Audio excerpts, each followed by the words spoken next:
आप देख रहे हैं आजाद बोल इंडिया का हेडलाइंस शो। जिक्र होगा उन बड़ी खबरों का जो आज सुर्खियां बनी। आज है 27 जनवरी 2025। मैं हूं आदिल खान आजाद। दुनिया के सबसे बड़े अखबारों और रिपोर्टर से चुनी गई सबसे बड़ी खबरों में आज आप देखेंगे लेबनान में 18 फरवरी तक बढ़ी सीज फायर की मुद्दत, मरने वालों की तादाद भी बढ़ी।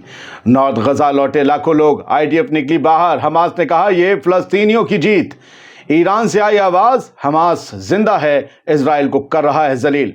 सीरिया में कत्ल गारत शुरू, एसटीएस के लड़ाकों ने 35 लोगों का किया कत्ल। और अमेरिकी वाइस प्रेसिडेंट बोले हम 40 साल से नहीं जीते कोई जंग, मिलिट्री में करेंगे बड़े बदलाव। तो चलिए करते हैं शुरुआत। सबसे पहले एक अपडेट, साउथ लेबनान में इजराइल के हमलों में जाँ बहक अफराद की तादाद बढ़ गई है। ये दुख की बात है। लेबनीज मिनिस्ट्री ऑफ हेल्थ के मुताबिक कल साउथ लेबनान में इजरायली हमलों के नतीजे में जिन लोगों की जान गई उन लोगों की तादाद बढ़कर 24 हो गई है, जबकि 134 लोग कुल जख्मी हुए हैं। ये सभी लोग अपने घर लौट रहे थे सीज़फायर ख़त्म होने के बाद। आप सबको पता है जख्मियों में 12 बच्चे भी शामिल हैं। ये हमले उन लोगों पर किए गए जो अपने गांव, अपने कस्बे, अपनी शहर वापस लौटने की कोशिश कर रहे थे, जब इजरायली फौज साउथ लेबनान के इलाकों से सीज़ फायर की मुद्दत ख़त्म होने के बाद भी वापस लौटने में नाकाम रही, जो कि एक सीज़ फायर एग्रीमेंट के तहत होना यकीनी तौर पर होना था और चाहिए भी था। लेकिन आईडीएफ बाहर नहीं निकली। लोग अपने घरों को आए कि भाई बहुत हुआ, हम बर्दाश्त कर रहे थे, हमारी गवर्नमेंट ने सीज़ फायर कर लिया, हिजबुल्लाह ने सीज़ फायर कर लिया, ये तय हो गया अमेरिका और रूस की तरफ से, माफ़ कीजिएगा फ्रांस की तरफ से, कि आपको 60 दिन बाद 26 जनवरी को नहीं निकलना है यहाँ से। आप नहीं निकले, हम आ रहे हैं। आईडीएफ ने गोली चला दी। आज अमेरिका और लेबनान ने मिलकर इस मुआहदे की मुद्दत बढ़ाकर 18 फरवरी तक कर दी और कहा है कि आईडीएफ को 18 फरवरी तक अपना तमाम जो है सामान सट्टा समेट कर साउथ लेबनान से निकलना होगा। मेरे पीछे जो ढोल बज रहा होगा वो दिल्ली के चुनाव है। इस खबर से उसका कोई वास्ता नहीं है, उसे एंजॉय मत करिए। खबरें अभी बहुत आ रही हैं जो आपके काम की हैं। अगली खबर ये है दोस्तों कि इटली से और जर्मनी से, दोनों से डोनाल्ड ट्रंप के बयान की मजम्मत आई है। मतलब उन दोनों ने मजम्मत की है। पहले आप इटली का बयान सुने। इटालियन वजीर आज़म जॉर्जिया मेलोनी, उन्होंने गजा के मसाइल और रिकंस्ट्रक्शन पर अपना ख्याल रखा है ताज़ा। इटली की वजीर आज़म मेलोनी ने पीर के दिन कहा कि उन्हें नहीं लगता कि डोनाल्ड ट्रंप का गजा के लोगों को वहाँ से निकालने का कोई वाज़ेह मंसूबा है। उनके पास खाका है, ऐसा मुझे नहीं लगता। मगर उन्होंने इस बात का खैर मकदम किया कि गजा की टेरिटरी की रिकंस्ट्रक्शन पर बहस ज़रूर होनी चाहिए और हेल्दी बहस हो।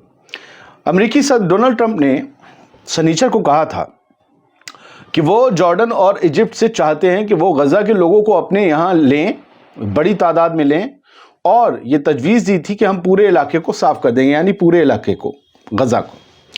ये एक ऐसी बात थी जिसे फ़लस्तीनी रहनुमा, अरब लीग, जॉर्डन और इजिप्ट ने फ़ौरन मुस्तरद कर दिया कि क्या बात कर रहे हो हम, क्या तरीका है ये आप हमसे कह रहे हो, क्यों फ़लस्तीन के लोग गजा क्यों छोड़ेंगे। जॉर्जिया मेलोनी, उन्होंने जो ट्रंप की इनॉग्रेशन में भी शामिल हुई थी अभी, उन्होंने अपने आप को अमेरिकी एडमिनिस्ट्रेशन और यूरोपियन यूनियन के दरमियान एक पुल के तौर पर दिखाना भी चाहा है कई मर्तबा। उन्होंने इस मसले पर कहा कि ये मामला बड़ा पेचीदा है, इसे यूं ही ऐसे मतलब थूक की तरह मुंह से बाहर नहीं निकाल देना चाहिए। मैं कह रहा हूं, उन्होंने जो कहा वो सुनिए। उन्होंने कहा कि ट्रंप ठीक कहते हैं जब वो ये बात उठाते हैं कि गजा की रिकंस्ट्रक्शन हमारे सामने एक बड़ा चैलेंज है और इसमें कामयाबी के लिए बहरहाल इंतहाई अहमियत रखने वाला इंटरनेशनल कॉपरेशन ज़रूरी है। लेकिन गजा के लोगों को गजा से बाहर भेज देने की बात बेतुकी है। कोई ये भी तो कहे कि ट्रंप जी, आप ही के मुल्क में आपकी पिछले एडमिनिस्ट्रेशन ने, पिछली हुकूमत ने गजा का जो हाल हुआ है वो उसमें आपका बराबर का आता है। मेरी बर्बादियों में तुम भी हो बराबर के शरीक, मेरे किस्से मेरे यारों को सुनाता क्या है। ये वाली वो उनकी गुलाम अली साहब की जो है वो गज़ल थी। खैर वो याद आ गई। बढ़ते आगे, जर्मनी ने क्या कहा। जर्मनी ने भी ट्रंप के बयान की टांग खींची यूं करके। जर्मनी ने कहा कि फ़लस्तीनी आवाम को गजा से निकालना गलत होगा। जर्मन फॉरेन मिनिस्ट्री ने पीर के दिन कहा कि फ़लस्तीनी आवाम को गजा से नहीं निकाला जाना चाहिए। ट्रंप के बयान पर सवाल उठाए जाने पर जर्मन फॉरेन मिनिस्ट्री के स्पोक्स पर्सन ने कहा कि बर्लिन का नज़रिया यूरोपीय यूनियन, हमारे अरबी पार्टनर्स और यूनाइटेड नेशंस के नज़रिए से हम आहंग यानी कि सहमत है, बिल्कुल एक सा है, हम सबका एक ही नज़रिया है। उन्होंने इजहार ख्याल किया कि फ़लस्तीनी आवाम को गजा को इसराइल के जरिए मुस्तकिल तौर पर कब्जा शुदा या दोबारा कॉलोनाइज किया जाना नहीं चाहिए, इससे बचना चाहिए। फ़लस्तीनी आवाम को गजा से नहीं निकाला जाना चाहिए और ना ही गजा को इसराइल के ज़रिए मुस्तकिल तौर पर कब्जा शुदा या दोबारा कॉलोनाइज किया जाना चाहिए। यानी क्लियर था कि इजरायली डिफेंस फोर्स को पूरे तौर पर गजा से बाहर निकल जाना चाहिए। अब बात फ़लस्तीनियों की फतह की। आज फ़लस्तीनियों की जीत और इजराइल के तकब्बुर की बड़ी हार हुई है। 15 महीने की नस्ल कुशी के बाद गजा के लोग दोबारा वापस लौट रहे हैं। इजराइल और हमास के दरमियान सीज फायर मुआहिदा होने के बाद पीर की सुबह से शाम तक, रात तक हजारों फ़लस्तीनी अपने घरों की तरफ नॉर्थ गजा की जानिब रवाना हुए। लोग नेटजारिम कॉरिडोर के जरिए पैदल चलकर अपने सामान के साथ, जो ज्यादातर प्लास्टिक बैग्स और बोरों में था, नॉर्थ की जानिब गए, जिन्हें रोका गया था कई दिन से। हमास ने एक बयान में ये कहा है कि जो फ़लस्तीनी अपने इलाकों में वापस जा रहे हैं वो अपनी ज़मीन से मजबूत ताल्लुक़ का इजहार कर रहे हैं और ये साबित करते हैं कि कब्ज़ा करने वाली हुकूमत और उसकी फ़ौज हमारे लोगों को बेदखल करने और उनके हौसले पस्त करने में नाकाम रही। हमास ने इसे फ़लस्तीनी आवाम की फतह बताया। जंग के शुरुआती दिनों में दोस्तों, इजराइल ने नॉर्थ गजा से तकरीबन 11,000 लोगों को, 1.1 मिलियन पीपल, 11 लाख लोगों को, अगर मैंने 1000 कह दिया, देखिए हमेशा गड़बड़ा जाता हूं, 11 लाख लोगों को ज़बरदस्ती साउथ के इलाकों में मुंतकिल कर दिया था ताकि ज़मीनी हमले की, ग्राउंड इन्वेजन की तैयारी की जा सके। लेकिन उसके बाद उन्होंने नेटजारिम कॉरिडोर खोद दिया। उसी नेटजारिम कॉरिडोर को आज फ़लस्तीनियों ने खोद दिया और चले गए अपने घरों को, नहीं कर पाए। क्यों, उसकी वजह बताऊंगा। अब ये जो फैसला आज इजरायली हुकूमत को लेना पड़ा, उसकी वजह क्या है वो बाद में जाने। इस फैसले के बाद क्या हुआ वो बता दें। इतमार बेन-गुविर सिक्योरिटी काउंसिल की बैठक में बिदक गया। वहां पर आए थे हॉस्टेजेस की फैमिली, उन्होंने घेर लिया। अरे कट्टम जुज्जा मचा हुआ, तस्वीरों में देख रहे हैं, हाथ उठा उठा के गुस्से में बात कर रहा है इतमार बेन-गुविर, कट्टरपंथी सिक्योरिटी मिनिस्टर जो था। अभी इसकी पार्टी का सपोर्ट जारी है, नेतन्याहू को, तो ये बुलाए जाते हैं। अब बेन-गुविर जो है वो मीटिंग छोड़ के भागा है, मीटिंग छोड़ के गुस्से में। ये नेसेट कमेटी की मीटिंग थी जब होस्टेजेस की फैमिली ने उसको क्रिटिसाइज करना शुरू किया। ये सबसे कह रहा था कि मैं था जिसने इस डील के लिए अपोज किया था। तो लोग, और वो कहते कि काश कोई यहां होता जिसके आदर्श मेरी तरह होते। ये कट्टरपंथी कहता है बेन-गुविर। लोग इसके ऊपर चिल्लाने लगे कि तुम्हें फिक्र नहीं है, तो ये भाग गया। ये टाइम्स ऑफ इजराइल की हेडलाइन बताती है और आपने साइड में वीडियो भी देखा ही होगा। द जेरूसलम पोस्ट की हेडलाइन भी कहती है कि एक होस्टेज के भाई ने बेन-गुविर से कहा है कि सीज फायर डील के खिलाफ वोट करना मेरे भाई का कत्ल करने जैसा है। तुम मेरे भाई का कत्ल कर रहे हो बेन-गुविर, तो मेरे भाई का कत्ल करना चाहते हो। ये तो अच्छा हुआ कि सीज फायर हो गया, वरना ये मेरे भाई के कत्ल करने जैसा ही है।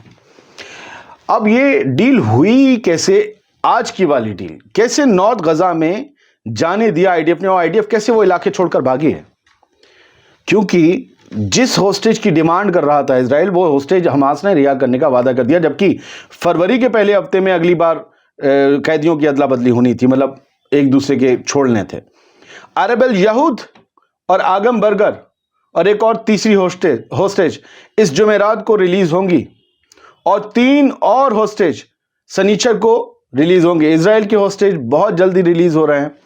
सबको खदशा है, मेरे कमेंट्स में भी है कि भाई कहीं ऐसा ना हो अपने होस्टेजेस वापस लेने के बाद हमला करेंगे। तो ये आपको देख रहा होगा लेफ्ट साइड में जो पिंक उनका कॉलर सा है, ये आगम बर्गर है, ये अरब अल यहूद है जिसकी डिमांड थी इजराइल की तरफ से, और दूसरी लेडी ये हैं। ये लोग रिलीज़ होंगे। हमास ने इनका पर्चा निकाल दिया है कि भाई इनकी जो है वो हमने कटवा दी है पर्ची, हम इन्हें रिलीज़ कर रहे हैं, इज़न कर रहे हैं। तब नॉर्थ के लोगों को जाने दिया है, तो एक कीमत भी चुकाई गई है। खैर, छोड़ना तो था ही सारे हॉस्टेजेस को। अब ईरानी पार्लियामेंट के स्पीकर ने क्या बयान दिया है वो भी सुन लीजिए, वो बड़ा अहम है।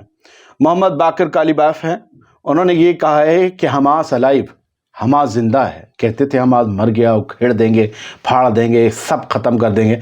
हमास इज अलाइव, हमास जिंदा है, ह्यूमिलेटिंग इजराइल, और इजराइल को रोज ह्यूमिलेट कर रहा है, शर्मसार कर रहा है, जलील कर रहा है, हमारे यहाँ जो नॉर्मल भाषा में कहते हैं अपमानित कर रहा है। اس کی دھجیاں اڑا رہا ہے, اس کی بخیاں ادھیڑ رہا ہے. یہ ایرانی پارلیمنٹ کے اسپیکر کا کہنا, بار بار میرے منہ سے اسرائیل نکل رہا ہے. تو ایرانی پارلیمنٹ کے اسپیکر نے, قالیباف صاحب نے یہ کہا ہے. آج ایران میں بھوکمپ بھی آیا, صرف بیانوں کا نہیں, حقیقت والا. تھوڑی سی زمین ہلی, 5.2 تھا میگنیٹیوڈ اس ارتھ کویک کا. حالانکہ اس خبر کو ارنا کی پڑھیں تو اس میں کوئی نقصان کی خبر انہیں بھی نہیں ہے, تو ہم آپ کو کہاں سے بتائیں. اور یہ کہا گیا کہ قصر شرین ایک شہر ہے, وہاں صبح وہاں کے 4:32 پر یہ زلزلہ آیا تھا. 8 کلومیٹر ڈیپتھ تھا اس کا. خیر اچھی بات ہے, کوئی نقصان نہیں ہوا. وہاں سیریا چلتے ہیں. سیریا میں 3 دن میں 35 لوگوں کا قتل ہوا ہے, یہ پریس ٹی وی کی خبر کا کہنا ہے. اور کہا گیا ہے کہ لوگوں پر ظلم اور بربریت کا ایک دور شروع کر دیا گیا ہے. اس میں لکھا ہے کہ ابھوت پورو کرورتا اپنائی جا رہی ہے. اور یہ کسی اور نے نہیں بلکہ ایک وار مانیٹر نے خبر دی ہے, اس کے بیس پر press T V of Iran نے چھاپی ہے کہ ایس ٹی ایس کے حیت تحریر الشام کے ملیٹنٹس, ان کے اگروادیوں نے 35 لوگوں کو ایگزیکیوٹ کر دیا ہے 3 دن میں. اب یہ آئے تھے سب کے لیے کہ مائنورٹیز کی بھی حفاظت کریں گے اور باقی لوگوں کی بھی حفاظت کریں گے. اب وہاں مائنورٹیز میں مسلمانوں کی ہی شیعہ قوم ہے, شیعہ فرقہ ہے, باقی عیسائی ہیں اور دوسرے لوگ بھی ہیں, یہودی بھی, اور بھی ہوں گے. ہاں ادھر بھی ہیں جو اپنے آپ کو ترک کہتے ہیں, وہ کیا نام ہے. خیر, تو یہ جو ہے ان کے بیچ لڑائی جھگڑا چل رہا ہے, لیکن اب ان کے ہاتھ میں پاور ہے. اس کا مطلب یہ نہیں کہ آپ وہی کریں جس کے لیے آپ بشار الاسد کو زندگی بھر کوستے رہے. اگر آپ نے بھی وہی شروع کر دیا تو پھر آپ پہ اور اس میں کیا فرق ہے؟ یہ کون سی حکومت کرنے آئے تھے؟ آپ کے دشمن ہو سکتے ہیں, لیکن کسی کو قتل کر دینا یہ طریقہ بالکل صحیح نہیں ہے. سزا ہے, ایک طریقہ ہے. آپ چاہ رہے ہیں ویسٹ سے آپ کے تعلقات وسیع ہوں, ویسٹ تو اسے کبھی منظور نہیں کرے گا. خیر, کرد ہیں یا باقی اور لڑاکے ہیں سیریا میں, یہ سب آپ جان لیجئے کہ سیریا میں کچھ نیا یا اچھا ہونے والا ابھی نہیں ہے. کچھ مہینے یہ ڈسیبلٹی یا یوں کہیں کہ پاور امبیلنسنگ, یہ سب چیزیں سامنے آتی رہیں گی. آر ٹی کی خبر ہے, جے ڈی وینس جو نائب صدر ہیں, وائس پریزیڈنٹ ہیں امریکہ کے, انہوں نے یہ کہا ہے کہ ہم پچھلے 40 سال میں کوئی جنگ نہیں جیتے. دیکھو کہاں کہاں گئے اس بیچ, عراق گئے, افغانستان گئے, لیبیا گئے, مڈل ایسٹ کی کتنی ممالک میں, کتنے ممالک میں گئے. لیکن امریکہ کا خود وائس پریزیڈنٹ کہہ رہا ہے ہم 40 سال میں کوئی جنگ نہیں جیتے. اب ملٹری کی اوور ہالنگ کرنی ہے, ملٹری میں ایک بہت بڑا بدلاؤ کرنا ہے. امریکہ اس بات کو منظور کر رہا ہے. رشیا نے یوکرین پر بڑے حملے کیے اور ان کی ملٹری ایئر فیلڈز پر حملے کیے ہیں, اور جہاں پر ڈرونز کی اسمبلی ورکشاپس تھیں, اسمبل ہوتے تھے جہاں, ان پر بڑے حملے کیے ہیں پچھلے ایک دن میں. اور رشیا کے دعویٰ ڈیفنس منسٹری کا کہ 355 یوکرینی فوجی ان حملوں میں مارے گئے ہیں. بہت بہت شکریہ. ہیڈ لائنز شو آپ دیکھ رہے تھے, دیری کے لیے معذرت, کچھ کام میں اٹک گئے تھے, آپ کو پتہ ہے.